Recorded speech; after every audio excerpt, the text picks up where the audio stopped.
I want to welcome everybody to Medagogy.com. I'm your host, your moderator, Dr. Lauren Brown. I'm a practitioner of Chinese medicine in Vancouver, BC, Canada. My clinic's called AcuBalance. And today our topic is adrenal fatigue, restoring the healthy adrenal function. Our presenter is Dr. Daniel Kalish, and I'm really excited about this. I got to give you a little bit of history behind Dan. Many years ago, and I don't even know if he knows this story, but many years ago I was walking in California and I came across a shop that I really liked. It had dresses in it, and the back had all these great books. And one of the books was this book, Your Guide to Healthy Hormones. I read the book. I really enjoyed it. The author's name doesn't stick to my head. Just a hint, it's Dr. Dan Kalish, though. and months go by, years go by, and then I see on Dr. Mercola website a great interview by this Dr. Dan Kalish talking about the Kalish method. So then I go to his website, and I love his program that he has, and I think, wow, I got to have this guy on Medagogy and Pro-D. So I invite Dan to speak, which you can see he's doing.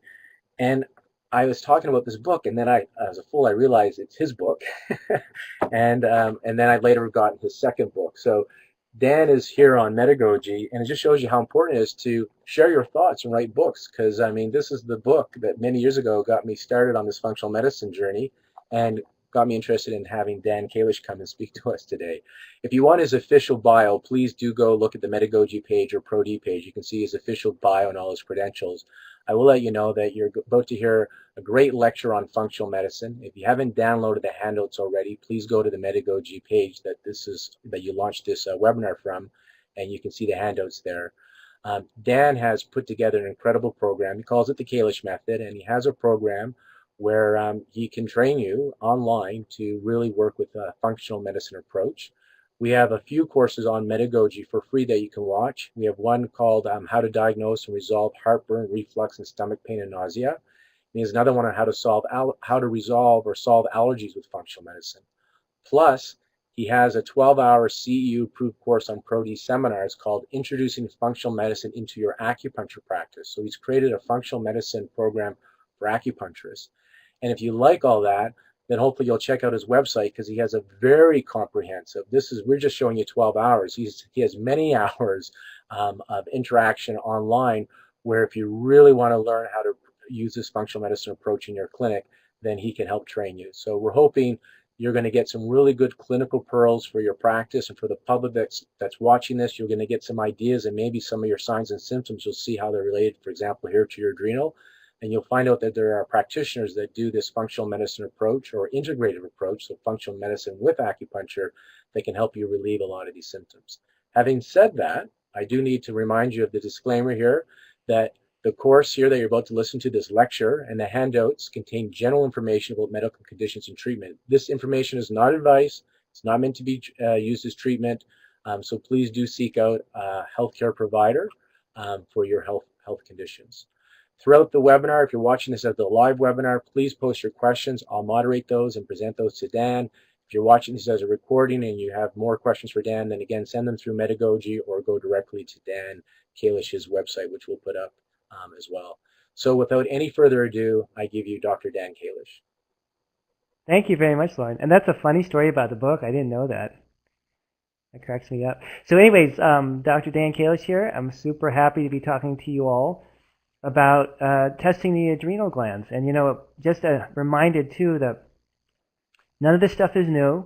I think if you are a practitioner of Chinese medicine, acupuncture, herbs, and whatever you may do, this information has been around for generations, thousands of years. All we're doing is taking something and putting it into a slightly more modern context in terms of lab testing.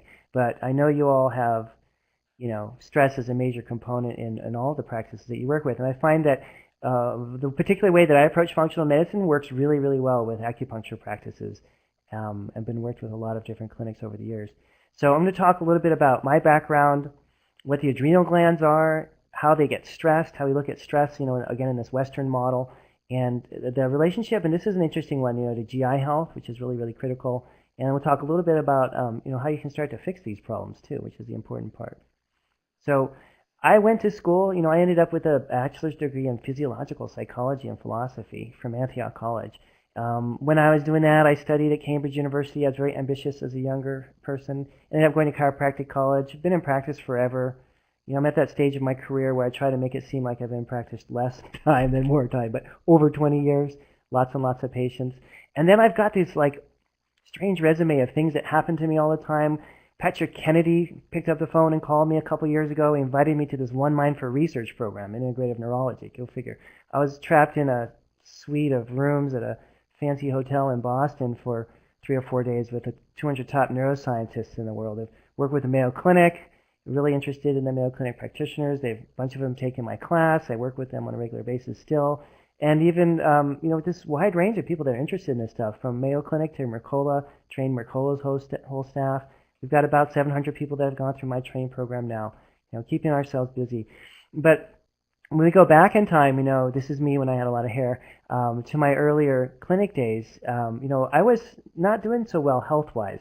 And I had, to go through a personal journey to fix my adrenal glands and my digestive problems and whatnot that really kind of launched my career in a sense and created a lot of the work that I teach now.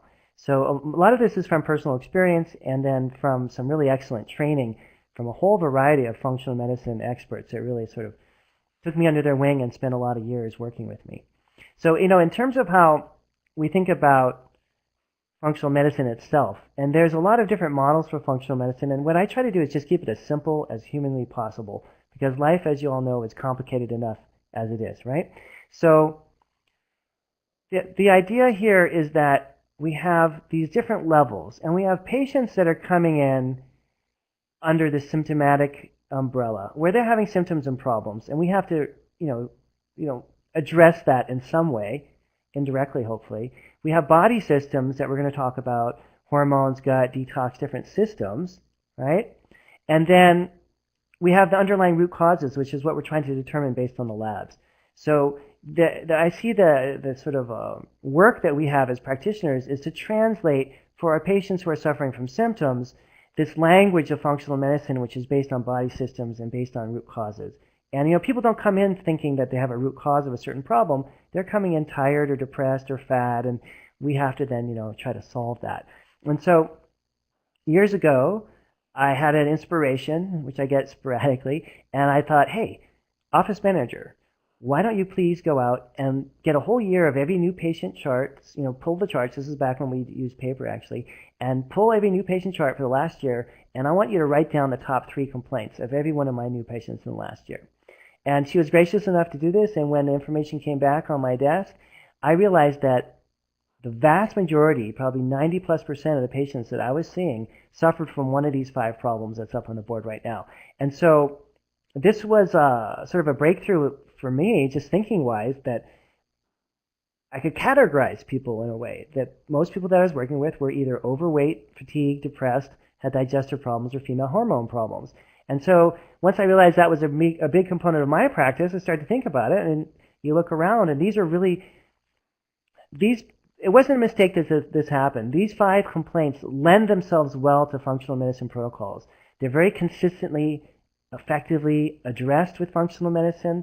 You're going to pretty much get all the people with these 5 problems improve, maybe not 100%, but significantly, and it's going to make your life easier to kind of have a niche where you can focus on things and not try to address everything under the sun with functional medicine, at least in the beginning when you're first getting started.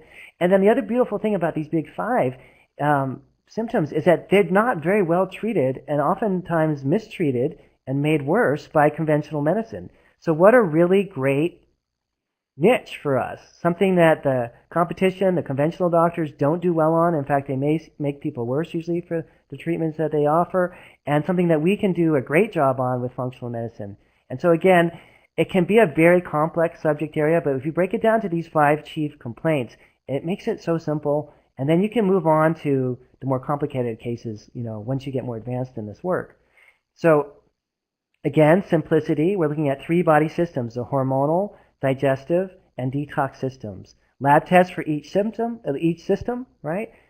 Gut testing, detox testing, hormone testing, boom, boom, boom, boom, boom, boom, right? It's very simple. There are a million gazillion different functional medicine tests you can do, but my mission really at this point and the way that my career has taken me is to stay with the really basic stuff and do the basic part of functional medicine really well. And if things get more complicated, then you can escalate. But we find, now having trained so many hundreds of doctors, that this model works really well for people who want to have a low-tech, easy-to-run, financially successful, not emotionally draining practice, to keep things simple here. So we're thinking about why all this works, or how come this works. Why does this model, what makes this model sort of valid? We go back to a patient I talk about almost every time I give a talk. The woman's name is Barbara. And Barbara came in, and she had just, back in these days, I was living down in San Diego and had a practice down in San Diego. Barbara had just moved from Texas, rather imposing woman, came in the office, sat down, and looked at me and said, "I am fat, I am tired, I'm depressed. What are you going to do about it?" And, you have these moments, these sort of epiphanies in practice where, in this case, you're sort of scared into coming up with some kind of a response to what a patient's sort of demanding of you.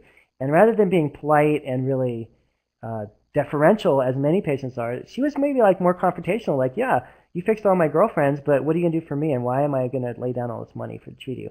And when Barbara sort of pushed me to that level, I realized I had to come up with a pretty good comeback. And during that, like, 2 or 5 or 10-second interval between her comment and my comeback, this whole clinical model just gelled in my head. Just boom, just happened. Sort of, I don't know, it wasn't really a vision, but it just kind of came to me.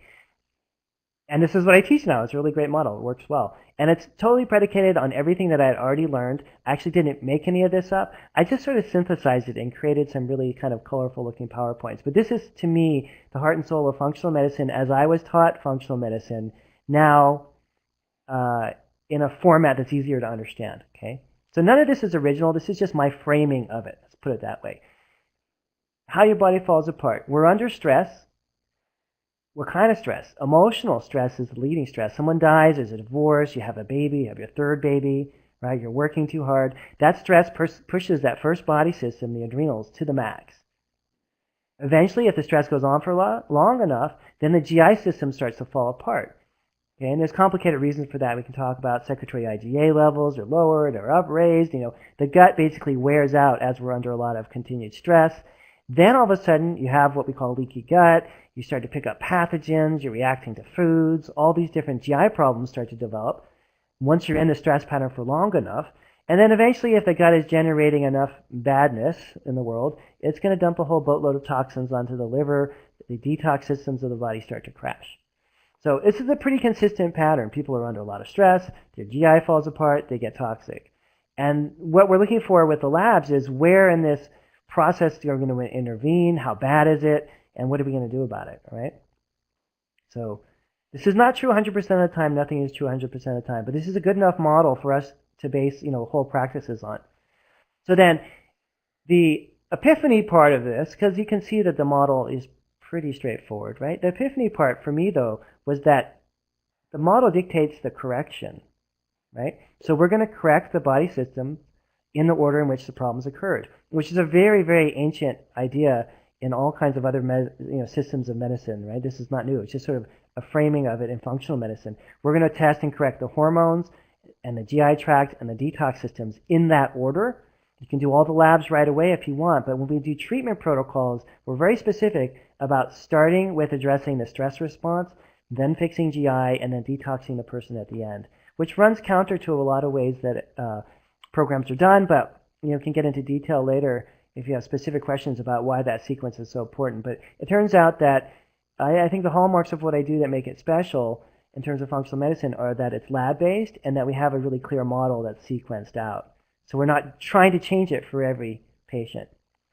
So the heart and soul of this all starts with the adrenal hormones and how we respond to stress. So when we're under stress, we have the adrenal glands producing hormones like DHEA and cortisol, trying to regulate the stress response, right? And to the extent that you have a balance between these two hormones, you're going to be healthy and fit and relaxed and sleep well and have a great sex drive and all that. But if you're under a lot of stress, the hormone levels first shoot up. If that stress goes on for a long period of time, then the hormone levels drop lower and lower and lower and lower. So the initial stage of adrenal stress is high cortisol. Eventually the levels drop more and more and more, and we get into these more advanced stages of adrenal fatigue. Okay, and then why is that important? Why does it really matter? Well, it turns out that the adrenal glands, or you could also say this as our hormonal system, our stress response, is a centerpiece in all these different body activities. So if you look at it, the upper right-hand corner, cortisol plays a huge role in the brain, neural tissue health, right? You know that if you flood the hippocampus part of the brain with high levels of cortisol, it literally kills and destroys brain cells, chews them up. Go to the lower right-hand corner, cortisol is playing this dance with insulin. It's a glucocorticosteroid, right? It's controlling blood sugar along with insulin. When cortisol levels shoot up, thyroid hormone levels are immediately downregulated. You've got cortisol levels going up, you're going to have a depletion of progesterone. So you get sex hormones and thyroid and blood sugar problems all kind of tied into this. You go to the middle bottom of the diagram, you'll see, and this is, late night TV, you see these shows, right, like Cortate or Cortislim, or, different like cortisol lowering products to help you lose body fat, because when cortisol gets messed up, we store body fat in and around the abdominal organs to protect ourselves, which is highly functional and a great survival mechanism, but, unsightly, I guess, especially if you live in California, you want to wear a bathing suit, you want a whole bunch of abdominal belly fat. Cortisol, lower left-hand corner, has a role in detox capacity. You go up a notch there, you can see cortisol also plays a role in eicosanoid modulation. It has this cortisol, cortisone, really strong anti-inflammatory role, right? Upper left-hand corner, again, cortisol is a glucocorticosteroid. It helps stabilize blood sugar, playing with insulin back and forth. And then in the middle of the upper part of the diagram, you think of cortisol like with all the itises, right? The bursitis, tendinitis, myofasciitis, because it's anti-inflammatory. So it has a really strong role in connective tissue. If you're working with athletes in terms of how they recover, people who are prone to injury, people who are in a lot of pain, that's related to, musculoskeletal type syndromes, and also plays a role in bone turnover. I mean, it kind of does a little bit of everything. And when the cortisol to DHEA ratio is out of balance, the only question becomes is which one of these little bubbles is going to take the hit? Is your thyroid or your sex hormone levels going to drop? Are you going to have the bursitis, tendinitis, myofasciitis? Are you going to have a brain problem, which would be sleep or memory or depression? Where's it going to go and what's going to happen? I'm very fascinated by the connection between stress and depression as well. There's a researcher here near me at Stanford University, Robert Sapolsky, who's devoted his whole career towards that, one of the great neuroscientists of his generation. Stress and depression is a huge connection. Yep. Any of you guys are interested in Sapolsky's work, I can get connected with him, some of his videos and whatnot, and his books. So the causes of adrenal fatigue, right? And again, it's simple because I always try to teach classes and practitioners with the exact same language that you all would want to use when you're working with your patients. So rather than like talking about cytochrome P450 pathways, we talk about a toxic liver. Rather than talking about glucocorticosteroid inhibition of conversion of active T3 to inactive T blah, blah, blah, we talk about weight gain. So we try to keep it really simple. And so when you're looking at the causes of adrenal fatigue, it took me about 12 years to come up with this. And I know it looks easy, but it took a long time. There's 3 causes of adrenal fatigue that are primary: emotional, dietary, and inflammatory. Boom, boom, boom. Most people, when you start to talk to them for a while, have all 3. And so if you can reduce something so complex down to something simple, then patients can get enrolled and understand what you're talking about, and that gets them excited, and that makes them want to do the lab testing. When, in my earlier years, my first years of practice, I talked about cytochrome P450 pathways, and I talked about inhibition of active and inactive thyroid hormones, people just glazed over and didn't understand what I was saying and didn't understand how it related to them. So I really want to always have us explain functional medicine and talk about functional medicine to each other and to our patients in a language that's easy to understand and applicable so that people want to do the testing. Okay, so emotional, dietary, and inflammatory stress. Those are the 3 major reasons why you would have a problem with your adrenal glands. And most people have all 3. And it's in that order. Okay, so in a perfect world, and I guess a perfect world does exist, we see normal people with adrenals once in a while, and you would wake up in the morning and your cortisol would be at its peak, around 20 units with the labs that we measure. And then at night, right before you go to bed, it would be down around a 2. And so nature has designed what is really, the more you study it, the more amazing it becomes. Just the absolute most beautiful, perfect rhythm you could imagine, linked into our exposure to light and dark. It's functional. It allows us to get to the ecstasy that you would achieve in meditation. It allows us to build bridges and dams and roads and sports cars. It allows us to take care of children. I mean, this rhythm is like the heart of human civilization. We wake up when the sun comes up. We're busy during the day. Our cortisol levels are peaking. You can see how high they are in the early morning hours. And then by nighttime, they're down. And we're turning off our email. We're getting away from our cell phones. We're going back into rest and recovery. So it is a beautiful rhythm. The more tied into this exact rhythm you are, the healthier you're going to be. And what we're doing with the labs is measuring where people stand in relation to this rhythm and then resetting them back to this natural rhythm. That is the goal, resetting them back to this natural rhythm. And it's a fun and interesting project. So think about the adrenals when they're healthy. You get lean people. They're burning their body fat appropriately. They're not storing it. You got great energy levels. You wake up in the morning. You want to get a lot of things done. You got a great mood. Unless something bad happens. I mean, if something bad happens, you shouldn't be happy. But, the default setting is a great mood. You have a wonderful immune response in your whole body as well as your GI tract. For women and for men both, sex hormone levels are good. Sex drive is good. And then what we see with the bulk of our clients, right, is this scenario, which is that we've got fatigue. We've got depression, weight gain, female hormone issues, digestive problems, allergies, cravings, pain, not great immune responses, people that don't sleep well, they're irritable, anxious, they can't concentrate, their memories aren't that great, right? And this is, kind of modern life wearing us down, pulling the adrenals down. And these are the kinds of issues that we can correct with a simple adrenal test. So it's a very, very widespread application to any of those conditions. So in a normal world, you would be in the normal box, all right? And in the normal world, your cortisol levels would go up on a rough day. They'd come back down on a day off. On a day where you're just lying around, you're not doing anything, your cortisol might dip a little lower. On a day where you have to give a presentation to 10,000 people, your cortisol might be extremely high. But the key is that you're bouncing up and down in the normal box there. Okay? Now, over time, what happens is that you can enter into what we call stage 1. Stage 1 means the cortisol levels have gone up and they've stayed up for so long, and you've been stressed so consistently for so long that that shutoff mechanism is no longer working. So now your cortisol levels are high every day, even on a rest day. And then eventually that stage 1 progresses to stage 2 and a stage 3, where the adrenal glands start to burn out and cortisol levels drop lower and lower. Symptoms get more and more severe as cortisol levels drop out. And the lab testing shows us exactly where in the scale the person is. Okay, now this is my favorite diagram of all time. I know it's a little confusing, but it really just shows, it answers so many questions all at the same time, okay? So we've got the HPA axis, and you can see there hypothalamus, pituitary adrenal axis, HPA axis. That's basically saying the brain communicating with the adrenal glands. Right-hand side, you've got the brain communicating with the thyroid. So notice that this is all about the brain. So we call it adrenal fatigue or adrenal burnout. A more accurate way of saying that would be to say HPA axis dysregulation or HPA axis dysfunction. Or if you want to speak in English, you would say, hey, your brain isn't controlling your hormones properly anymore.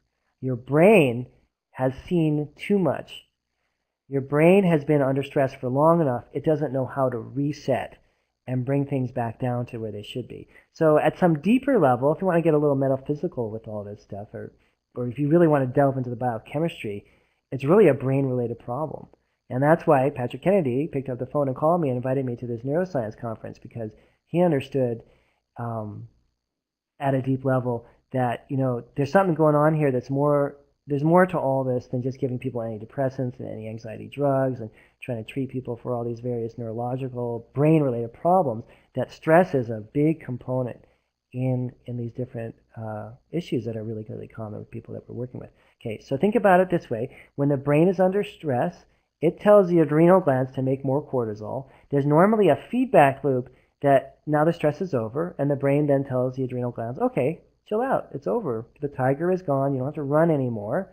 The war is over. You don't have to fight anymore, and you can reset. But when you're under stress continually, that normal shutoff mechanism, that normal sort of preventive relief valve that resets breaks. And then you have HPA axis dysfunction. Okay, so now if you look at this, the lower middle of the slide, you'll see there's this little inhibition loop. So as soon as your cortisol gets messed up, you see how there's an inhibition of conversion of thyroid hormones. And there's another inhibitory loop that goes over to TSH. It's a little higher up there. So again, as soon as cortisol is involved, thyroid gets involved. And you, as a rule, are going to have some level of thyroid issue with all your adrenal patients as well. Okay? So when we're thinking about thyroid, we want to determine, is it a primary thyroid problem or secondary? So the way that Dr. Timmons used to define that, this is the way I was taught, was a secondary thyroid problem means that the thyroid is out of balance strictly because cortisol is out of balance. When we correct cortisol, the thyroid bounces back, the thyroid problem is done. A primary thyroid problem means that outside of any issues with cortisol, the thyroid has a primary issue all in and of itself, which needs to be treated separately. So one of the things we try to determine, and this is complex, is the thyroid problem primary and need to be addressed, or is it an adrenal-related problem? And we can fix it from the adrenal side. All right, so here's my second favorite diagram. So we thought about how the brain regulates stress hormones and how it's really a brain problem. Now, if we want to get down to the level of the hormones, here's what's happening on a biochemical level. When we're under stress, you can see pregnenolone, the little red arrows, converts over to cortisol. All right? And pregnenolone going over to cortisol in a continual day in and day out way will deplete the ability of the body to have pregnenolone go down towards DHEA, estrogen, and testosterone. So you see that big circle with the X. Yeah? So when we're under stress, we make a lot of cortisol. Progesterone, DHEA, estrogen, and testosterone levels all then drop. So when you see patients that have progesterone, testosterone, estrogen, or even DHEA level problems, any of the sex hormone problems, you're going to, most of the time have someone who has an adrenal issue that's underlying all that, right? And that's super, super important because if we can fix cortisol and DHEA, stop this pregnenolone steal, they call it, this diversion of pregnenolone, then it's going to make a huge, huge difference in terms of how people respond. And where I'm not against, I have no problems with people using progesterone, estrogen, even testosterone if they need it. But you always want to address the underlying mechanisms that are triggering these problems, as well as treat the actual sex hormones themselves. Another diagram, kind of the same thing, but looked at it in a different way. Again, you can see how when we're under stress, cortisol levels go up. Pregnenolone then does not convert into DHEA, estrogen, and testosterone. So we never want to do sex hormone treatments by themselves. We always want to combine it with an adrenal protocol. All right, so we're back to Barbara. I told you to talk about Barbara all the time. 52 years old, right, walks in. What are you going to do about it, Kalish? Night sweats, hot flashes, psychotherapist, brilliant, brilliant woman. And had a lot of GI stuff going on too, food allergies and anxiety. So here's a typical adrenal lab, and this is Barbara's first test. Remember, when you're first under stress, cortisol levels shoot up, and then over time they drop, drop, drop, drop. So what you're seeing here with her total cortisol, you look at cortisol sum, is a 12. Should be ideally around a 35 or 40. So she's in that stage 3 where her cortisol levels have bottomed out. DHEA is low, it's down at a 2. So this is a stage 3 adrenal burnout. Okay? And one of the things about the labs is that they're getting really popular now. When I started doing this 20 plus years ago, no one was really testing adrenal glands. It was kind of a weird little subspecialty that I got into. But there's a lot of people testing now and a lot of people running these labs. But the original history behind all this has been lost. And so I'm here, I guess my mission, if you want to call it that I have decided to accept, is to communicate the stuff that I was taught by the original doctors that first started doing these tests. And all the things that they learned, it would just be a horrible shame if they weren't, passed on to the next generation. And so as popular as these labs are, we see a lot of people that, weren't trained properly just because they weren't exposed as I was to these originators of the lab. So Dr. Timmons and Ilias in the, gosh, it was like early 80s maybe, went to Europe, saw these salivary hormone testing kits they were doing in Germany at the time, brought the technology back. They literally set up a lab in Ilias's garage in Los Angeles, California, and started testing. It's kind of like when you hear about Apple Computer and Steve Jobs and Wozniak starting, their first computer in the garage of Steve's, parents or whatever. I mean, these guys just were making stuff up.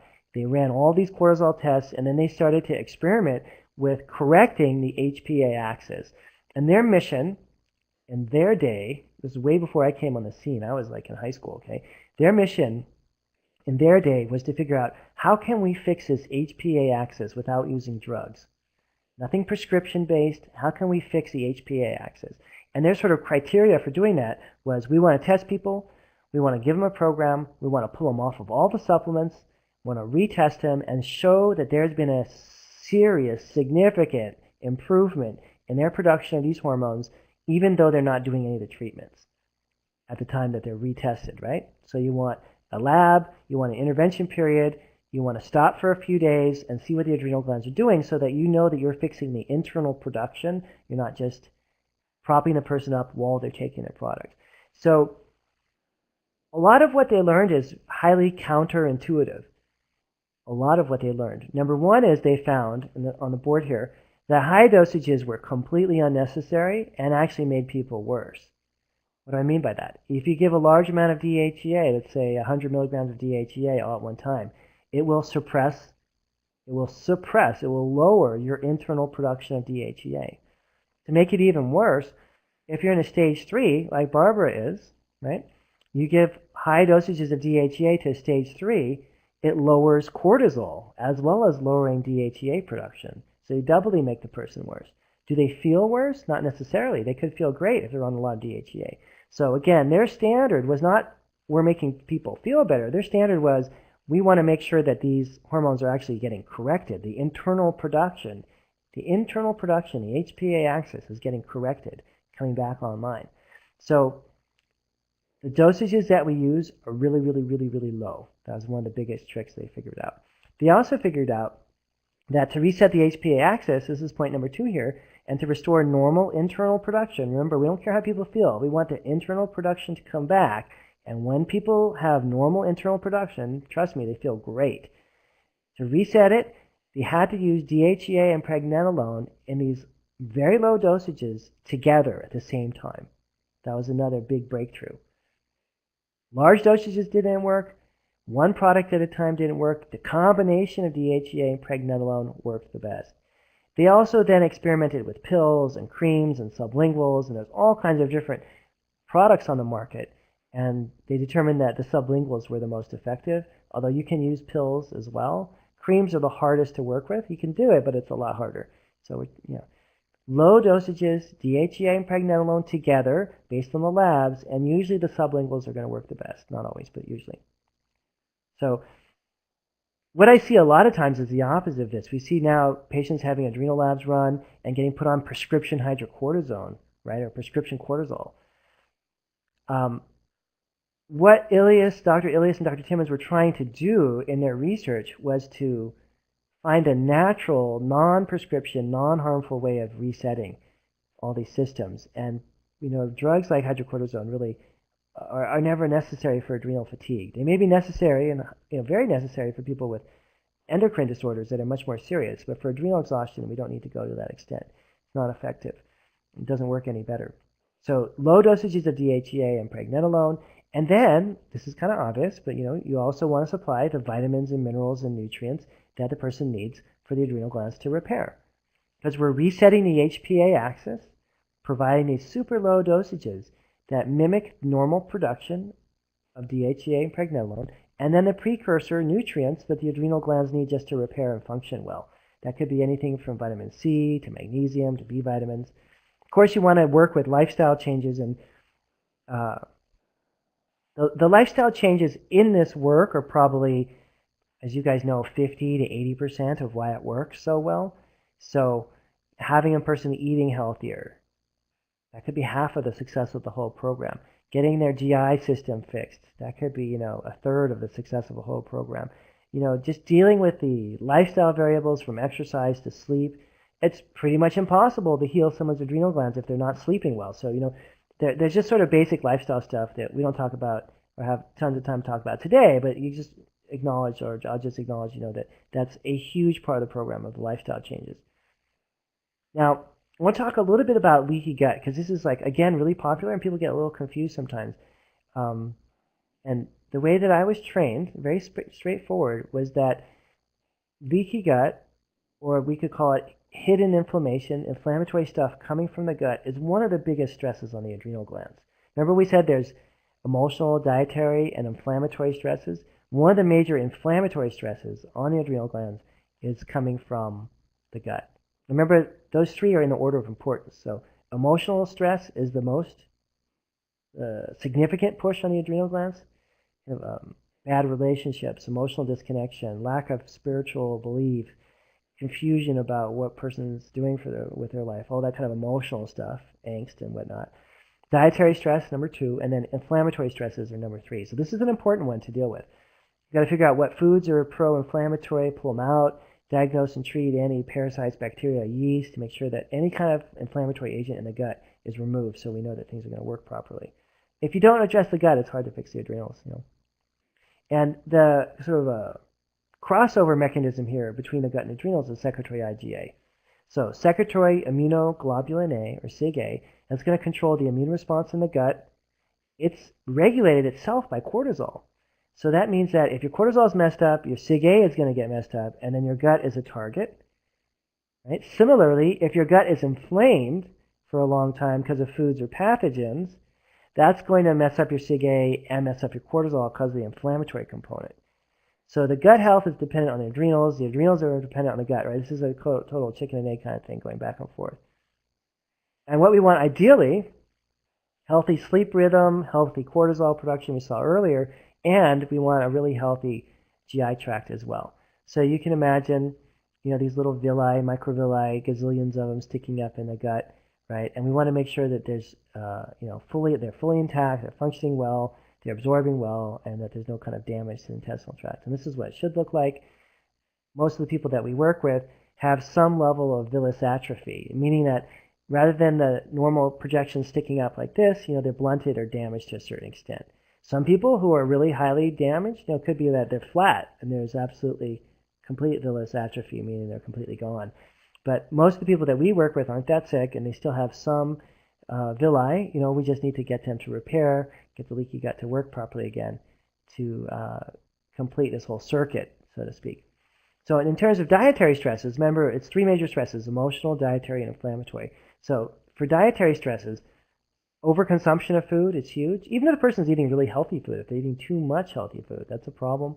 We've got excess sugar, excess grains, refined foods, just lack of vegetables, lack of fruit, lack of the healthy stuff. And then, of course, there's food allergies and food reactions that are extremely important, okay? And then stress. So emotional, dietary, and inflammatory stress.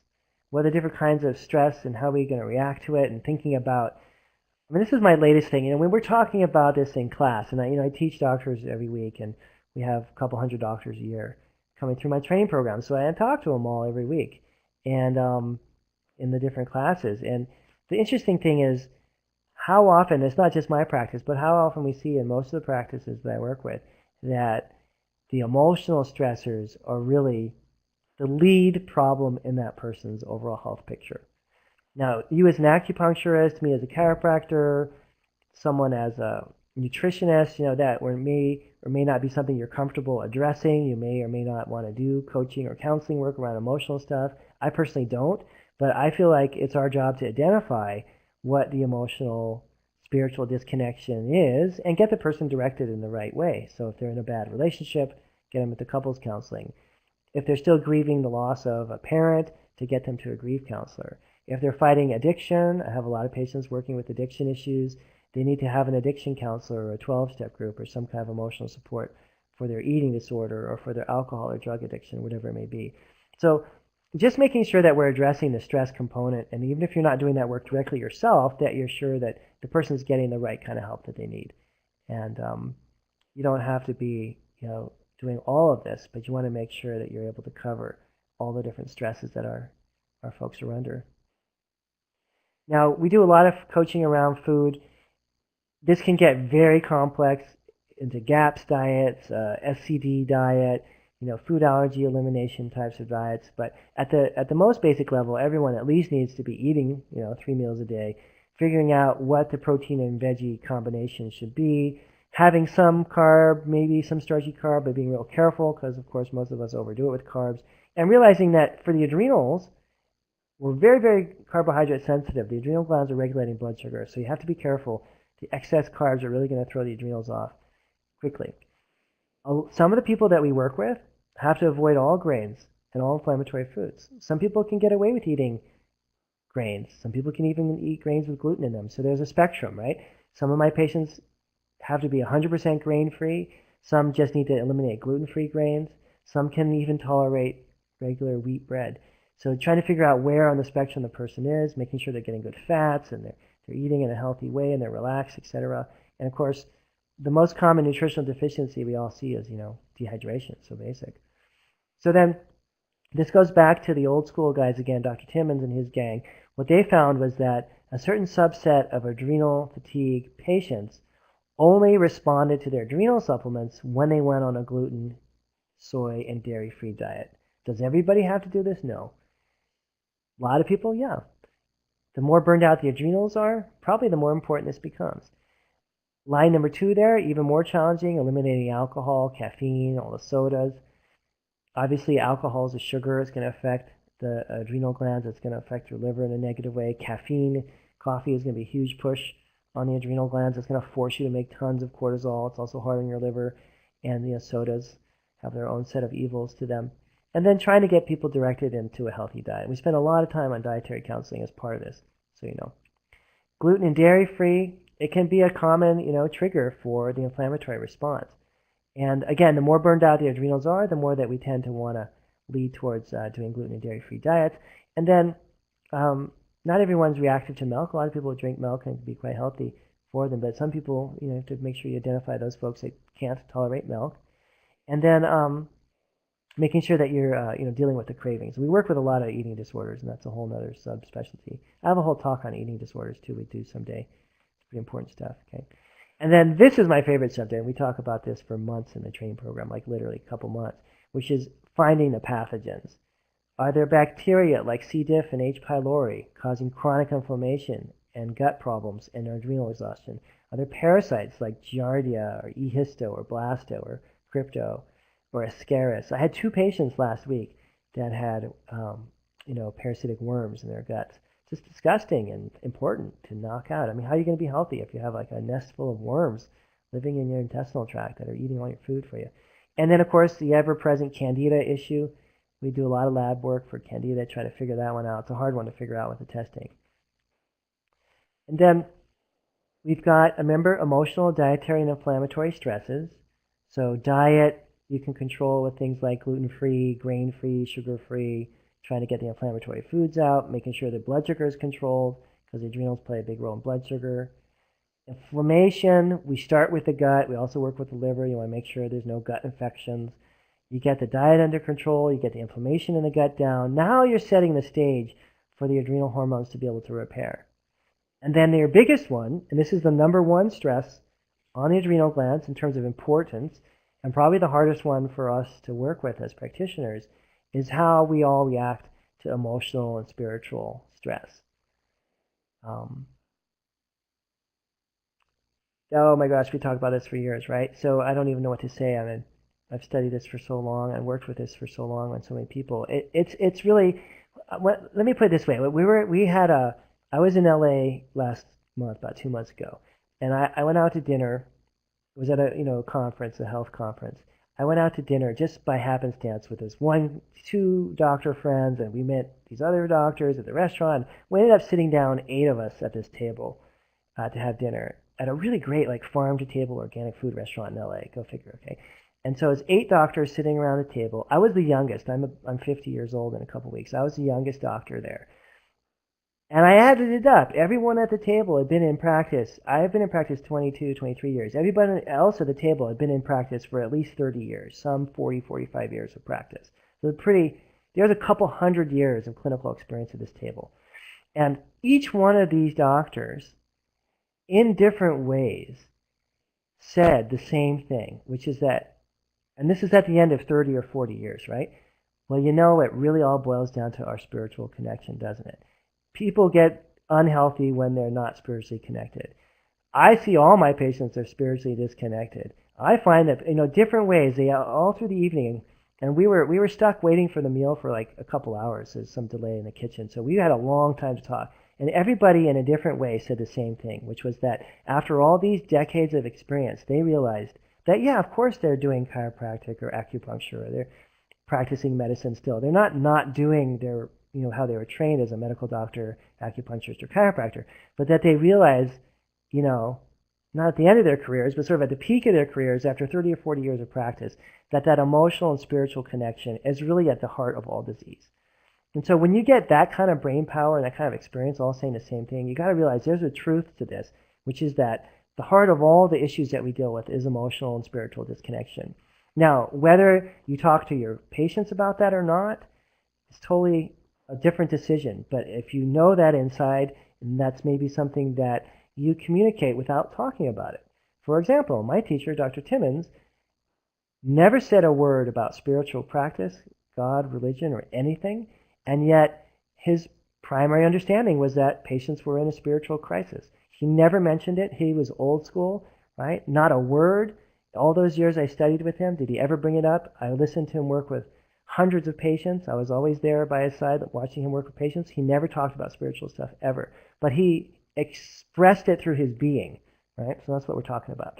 Either you deal with this verbally and you talk to people about it, or you just deal with this privately on your own so that you can communicate to people the value of this. And this is really what I feel is the key. So individual perception, internalization of life events. What that means is that, you have something bad that happens. Someone dies, okay? What's your emotional response going to be to that, right? It's going to change your electricity, your system, right? What we're looking at, the cortisol levels are going to change, thyroid hormones are going to change, epinephrine, norepinephrine, dopamine, serotonin, they're all going to change. There's going to be changes throughout the body, the brain, the hormones, the central nervous system, etc. And you're going to respond to that with a physiological effect. And a lot of how you actually respond is under your control based on your emotional and spiritual health. And the less emotionally connected and spiritually connected you are, the more devastating stress becomes. So I don't talk about that very often with patients, but it's something I just kind of keep in the background. And I talk about it a little bit more now than I used to. Seems like by the time doctors hit the 30, 40-year mark, they're kind of coming out and talking about it all the time. I work a lot with athletes, okay? And we see this, and it could be like an everyday athlete, could be a professional athlete, right?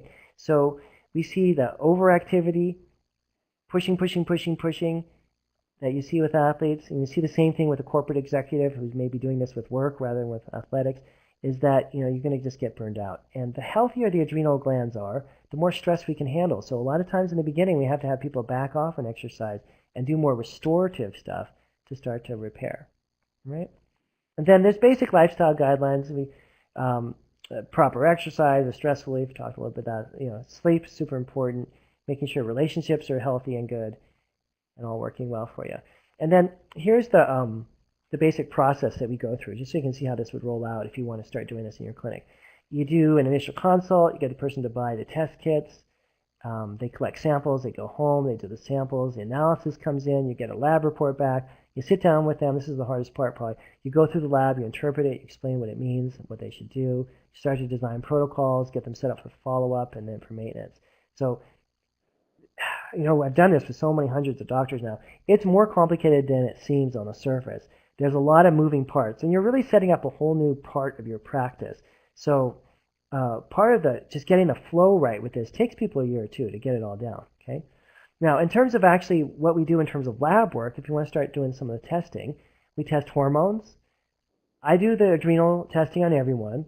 If they have a thyroid problem, I actually refer thyroid hormones out. I don't do them personally in my practice, but I do all adrenal and female hormone testing myself. Some of you may want to do thyroid, some maybe not. We test everyone for the GI problems, parasites, H. pylori, yeast, food allergies, etc. And then we test everyone for liver detox pathways that could be resulting from heavy metals, chemicals in the system, etc. Right? So remember 3 different body systems. We test hormones, gut, detox. Again, in my practice as a chiropractor, I don't do any blood testing. We only just do salivary, stool, and urine. I refer out to the MDs that I work with to do the blood work. Some of you may want to do the blood testing, some may not. Okay. And then this is, the really the big picture message, right? Which is that physical health is this platform for emotional and spiritual growth, and that if we can get people dialed in and get their adrenal rhythms and female hormones just right, and we can get them, working the gut working and them detox, then they can take these other steps and go out into the world and start to do these other things. Okay. So I'm sure you guys might have some questions. I'm happy to stay on the line here, talk about that, anything that's come up, and clarify any of the things that have come up on the presentation. That was great. So thank you, Dr. Dan Kalish, and we do have lots of questions. Before we just get into the questions, I just want to remind people, after we're done here, the recording's over. When I stop recording, stick around if you're looking for a way to get a discount to Dan's Pro-D seminar course he has online for 12 CEUs. I have a nice generous discount for you. So stick around at the end of the recording and I can give that to you today. So now let's get into some of the questions here. Please note that Dan also has a talk on diagnosing and resolving heartburn, reflux, stomach pain, and nausea, and also a webinar on Metagogy, also for free, on how to solve allergies and functional medicine. So just check out metagogy.com how to access both the handouts and those webinars. And just a correction here, that's 12 CEUs for this course that's coming up on Pro-D. Again, you can check out our Pro-D seminars. And this class is nice because it's functional medicine that is made just for acupuncturists. So it's for acupuncturists that want to introduce some of this into their practice. Here in Vancouver, AcuBalance Wellness Center, we're a Chinese medicine integrative clinic, and we've brought on a naturopath that does all the testing that Dr. Dan is talking about with the stool, the urine, saliva, and even the dark field microscope in our practice. And it's been really wonderful for our patients because they love to see the tests and understand where these imbalances are. And so we're using the orthomolecular, the IVs, and the testing like Dr. Dan does, as well as we're adding our acupuncture Chinese herbs. So it's been really brilliant for us. We're very excited, which is why I wanted to bring this to my colleagues because it's working well for us. So we have Dan teaching this. And if you want to know more about his comprehensive program, because we just have a 12-hour program on Pro-D, go to the kalishwellness.com website, and you can link around there. You can see a lot of stuff that Dr. Dan Kalish is offering. So I just wanted to let you know. Oh, sorry, Lauren, it's the Kalish Institute. Kalish Institute, sorry. So kalishinstitute.com? Yeah, Kalish Wellness is for patients, and the Kalish Institute is for practitioners. Perfect. All right, so let's take what has been a complex material and concept and thank Dan, first of all, for distilling this down and simplifying it. And I'm going to put up some of these questions here. So I'm just going to throw these here up on the page so you can kind of read them as well as listen and see if we can get through some of these. And I will take your phone number off of here. Okay. So at the beginning, you talked about the sequence of how you treat, and I just want to know, what is the sequence again, and why was it so important to treat that? I think you just wanted to clarify how you went on the sequence of treating. Yeah, because a very common sequence is to do GI first, and then to deal with hormones later. And so all of this work that I was trained in was predicated on the original docs doing these labs and then making mistakes and making people worse. And what they found with coming out of the blocks and just going right to GI treatments without setting the person up with the adrenal program led to much higher treatment failures. And the reason is because of Secretory IgA. It took them a while to figure this out. But if you test and correct the adrenal glands first, in the first few months of the treatment, before you go over and start to kill GI bugs, right, you're going to have an increase in Secretory IgA, a strengthening of the host's immunity, which is the main determinant in flushing out the bug. So the longer that you wait and the longer that you hold in there and do an adrenal protocol, the easier it is to kill any kind of an infection, and the less you'll have food reactions as well. But we usually lead off with the adrenal program and the diet first. wait for a few months, and then start killing bugs. That's sort of the typical protocol. Okay. And I'm going to jump around with some of these questions here. Just you talked about the adrenal issue and being overweight, the visceral fat. What about Hmm. somebody who has adrenal fatigue who's naturally quite slim? Does that change your approach? No. So, I mean, just based on the labs, you would do the same protocol. So for someone who's quite slim, they would probably have some other ramification of the abnormal cortisol. Like they may be wired, for example. Like it's kind of strange. You know, some people who are in a stage 3 adrenal burnout get really depressed and lethargic and tired. Other people ramp it up and they get wired. They go to, this tired and wired, this sort of spectrum. They get anxious and wired the more exhausted they get. Interesting. Okay. Just jumping around here, you talked about some of the supplements you like besides the DHEA and the pregnenolone. Hmm. With the magnesium, what form do you like? Because some magnesium can be hard on the gut and cause diarrhea. Do you have a preference for magnesium? Yeah, usually it's like multi-chelated so it's bound to a whole bunch of different carrier molecules. Um, a lot of the companies, not all of them, use, I think, their manufacturer that supplies them is Albion Labs. So if they're using Albion Labs minerals, that's a good sign. That's not a supplement company, but they're a manufacturer that sells to a lot of different companies. Or as long as it's chelated to several different carriers, it works pretty well. Um, Back to the DHEA and the pregnenolone. Uh, you talked about you don't like to use the high doses. There was an issue with that, and you use a low dose. And the question is, wondering what kind of doses equals low dose when you talk about DHEA and pregnenolone. Okay, so we use the DHEA in a liquid, and low dosages is like 2 milligrams. 2 milligrams. That's pretty low. Um, Low dose pregnenolone is like 6 milligrams. Like usually the dosages are so low you couldn't even buy a pill that's made that low. And there's certain conversions that we do with the liquids to the pills and whatnot, but usually somewhere in that 2 milligram, 6 milligram range, spread throughout the day. Okay. Um, and if the tests were normal for DHEA but low for pregnenolone, would you still supplement with the DHEA or just go with the test that shows that was low? Yeah, so there's a lot of different patterns. This is why it takes a few months to teach people this, but there's one pattern where it's not very common, but once in a while you see where you do not need to use a DHEA because their internal production of DHEA is already okay. It's probably the least common of all the patterns, but sometimes we see that. Thank you. Um, just on a side to that, in the fertility clinics but recently, they were using high dose of DHEA, 75 milligrams a day, 25 milligrams 3 times a day. Um, you don't really have to answer this, but it's just interesting based on a lot of these women are advanced maternal age, experiencing adrenal fatigue and gut issues. So I'm it's interesting that approach they're using, and I would share that the most recent studies as of mid 2014 are showing that the DHA in big studies are not improving their fertility as they thought once was. Yeah, now the thing is, it all depends on what stage they're in, because if their cortisol levels are extremely high, larger amounts of DHEA lower cortisol, right? So you can actually use DHEA in larger amounts to your advantage, but if you don't know where the cortisol sit, then it's easy to get that one wrong. We have a coffee question. So it says here a two-part question. What is Dr. Kalish's view on coffee? I'm assuming it's not a good one. So what would be the best advice for patients who choose to indulge? Would it have less impact if ingested during the natural cortisol peak? Yeah, so I think there's two or three answers to that question. One answer is just pull everybody off of all caffeine right away and just make it a requirement of doing the program. That leads to a lot of grumpy patients. You may or may not want to do that. But most everybody that gets off caffeine, once they get through the withdrawals, feels a lot better.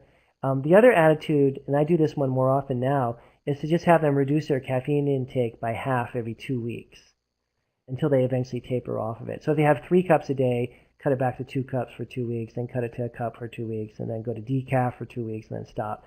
Some kind of a reduction like that. It doesn't make a lot of sense to consume caffeine while you're trying to rebuild your adrenal glands. It's just going to interfere with the program. And then once their adrenals are normal, they can drink caffeine whenever they feel like. And a lot of people are dependent on caffeine. They can't get to work and function well unless they have it. So until their adrenals start to pick up, they may need to do that, gradual reduction. Thank you. Can you recommend the labs that you're using for these adrenals? You're sending those out, or you're doing that in-house, the Oh adrenals? yeah, so we send them out. There's a lab company called BioHealth Diagnostics. They do all my adrenal testing and all the GI testing. Good. Another question. You talked about milk and gluten allergies. What about other common food allergies like seafood, peanuts, etc.? Thanks. And I'm not sure what in context that was anymore, so I don't know. If you have something to say about that, we can answer that. Otherwise, I'm going to go on. You're talking about milk and gluten, and they want to know about other allergies. I'm assuming that impacts the adrenal and health as well. Yeah, any allergy would, but if you're like eat a strawberry, your face turns red, or you eat shrimp and you get nauseous. I mean, the immediate reactions are pretty obvious for people. What we're more concerned about with food allergies are ones that are subtle and hard for people to identify. Most people that have a gluten problem don't really know they have a gluten problem until they stop eating it. So that's a little bit more of the focus, is the testing for those kinds of allergies. Okay. Do you have a model diet that you tend to recommend? Oh yeah, yeah, definitely. I mean, it has these components, right? Gluten, dairy, soy free, blood sugar control. Once you get healthy enough, you can do fasting and intermittent fasting if you want. But in the beginning, you need to keep your blood sugar pretty controlled. And then the question just becomes, what's your protein, fat, carb ratio going to look like? Which varies depending on person's activity level, how old they are. So you might have to, that has, you can't give like a one size fits all answer towards, but we try to teach people sort of parameters so they can dial in each individual, right, with the macronutrient ratios. Okay. Um, then we were talking about the gut health, and the question was, I think it was a two-part question, but one of them was, what about your ulcerative colitis patients or patients with inflammatory bowel disease that no longer have a large intestine? What kind of prognosis do you give them, considering how important the gut is for their overall health? Oh yeah, I mean, regardless of how damaged the intestinal tract is, Crohn's, ulcerative colitis, some inflammatory bowel disorder, you can still test and correct the adrenal glands and fix all the other gut-related issues. And you could not expect someone to be able to cure themselves of Crohn's disease necessarily, but certainly you can improve overall health and even improve digestive health in people that have these inflammatory bowel problems. Okay, thank you. There's a few more here, but I want to be respectful of Dr. Kalish's time, and so we're going to wrap this up. And again, if you want to, um, this is why we're going to have Dr. Kalish on several occasions. He's coming back. We got some other webinars on pedagogy with Dr. Kalish, and again, we have the one on Pro-D. So in an hour, you're not going to become an expert in an hour. Hopefully, that expectation was set right at the beginning that wouldn't it be great though if we could just take 1 hour and then we're set for life, right? But life, you're gonna learn. You have to learn like you're gonna live forever, right? So I just wanted to thank everybody and stick around because I'm going to stop the recording and let those who are interested in getting $100 off on Dr. Kalish's Pro-D course for 12 CEUs. And that, again, that course was made specifically for acupuncturists who want to incorporate functional medicine. Stick around, and again, Dr. Kalish, I want to thank you very much, and I look forward to moderating more of your classes. And your book is excellent, and you're even better in person. So I want to remind everybody also about the Kalish Institute website. And again, if you're really looking to incorporate functional medicine into your practice, then here's a great doctor to train with because he's created a program to really help you incorporate this into your practice. So thank you very much. Hey, pleasure working with you, Lauren. Thanks.